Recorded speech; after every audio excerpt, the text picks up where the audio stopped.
So by now, your slab should be made and rolled out at this point. And it might be relatively long, it might be short. It doesn't matter, we'll make it work. I'll discuss that later.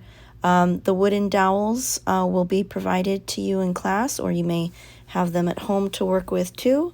In class, you might be given a metal rebar, such as this, and that is what is typically used in a ceramics class to make a slab as well. In person, you'll be given a rolling pin as well, which will be helpful. And then at home, if you don't have a rolling pin, you may have some other materials that will help make the slab, which I've discussed in previous videos. The rebar will work the same as the wooden dowels. Both are designed to get you an even thickness to your slab. Now, you're going to work in person in class on newsprint paper and also using craft foam. So I have a piece of red craft foam, and the craft foam acts as a barrier between the slab and the newsprint, so your slab doesn't stick to the newsprint paper. Okay, you will also be given 2 index cards that measure 4 inches by 6 inches, and we're going to modify the index card with a ruler. Hopefully you have a ruler at home to work with. If not, you for those of you in class, you will have a ruler to work with in person.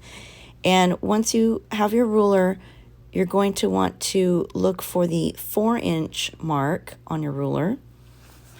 Make sure your index card is positioned vertically, so it's long, and then line up your ruler at the 4-inch mark. So line up the bottom of the index card with the 4-inch mark of your ruler.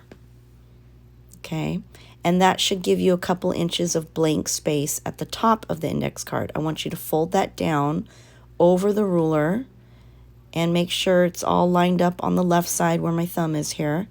Don't turn that and make it wonky. Okay, you want to line up a nice crease, and then go ahead and kind of clean up that crease even better on your tabletop.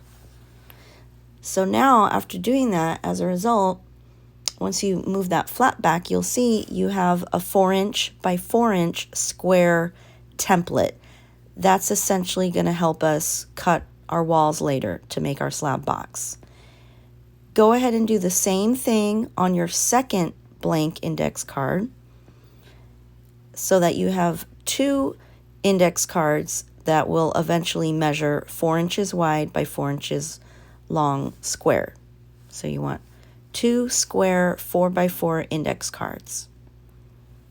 These will be templates to help us make 5 walls that we're going to use to build a box. All right, so there's our 2 templates, and you don't need to cut anything, just kind of bend the flap backwards. It'll be fine.